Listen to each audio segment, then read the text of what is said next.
In the news now. Lockdown restrictions in England will be eased further from May 17, Boris Johnson has confirmed. Parts of Jerusalem have been evacuated after reports of rockets being fired at the city. The risk of death is cut by 80% after one dose of the AstraZeneca vaccine, new data has shown. Okay. A whale that was initially rescued from the Thames has become stuck for a second time. Rescuers worked for hours to refloat the whale, between 3 and 4 meters long, who was first spotted yesterday. After stranding again this morning, the whale was noticeably weaker, which prompted fears it wouldn't survive back out at sea. A veterinarian team from London Zoo were called in to euthanize the mammal, using inflatable platoons to prevent it slipping back into the river. British divers Marine Life Rescue said in a statement a post-mortem examination of the minke whale will be carried out tomorrow. This will hopefully reveal more as to why this young whale came to be in poor condition and lost in the river.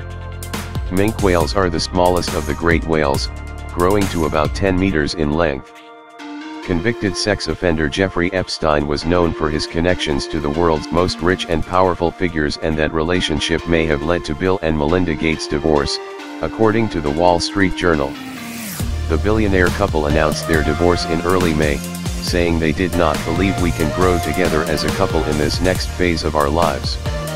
The couple hasn't confirmed what caused the divorce, but sources told the Wall Street Journal Melinda was concerned about Bill's dealings with Epstein, who died in prison in 2019 while awaiting trial for sex trafficking charges. Melinda reportedly told her husband she was uncomfortable with the relationship with Epstein after a 2013 meeting with Epstein. He had been convicted 5 years earlier of solicitation of prostitution involving a minor. But Bill had continued to meet with Epstein on multiple occasions in 2019, and he once stayed late into the night at Epstein's Manhattan mansion, according to the Journal. Epstein was pitching ideas for a charitable fund to JP Morgan officials and to Bill's advisor. The fund would focus on health projects globally, sources reportedly said, and Epstein planned to gather donations from other wealthy friends in addition to the donations from Gates. Epstein had connections to presidents, princes, and celebrities, many of which tried to distance themselves from him following his death. Epstein visited the White House during former President Bill Clinton's administration at least 4 times, and attended a Clinton-hosted donors reception at the White House in September 1993.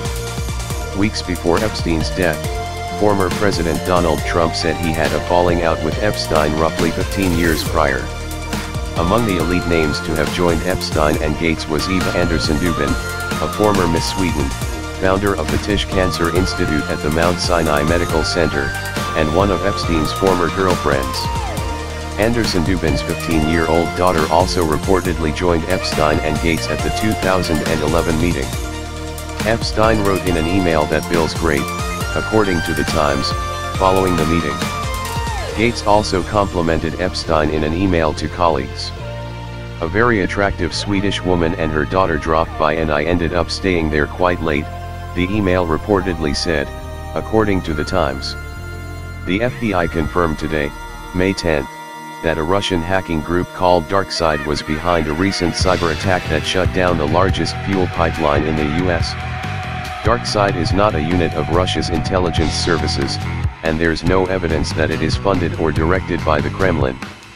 Instead, DarkSide is a private, for-profit criminal organization that operates under the benign neglect of Russian authorities. DarkSide reserves its mischief for Russia's geopolitical rivals, companies based in the US and Western Europe, and Russian authorities don't interfere with its work. Let's make more positive news.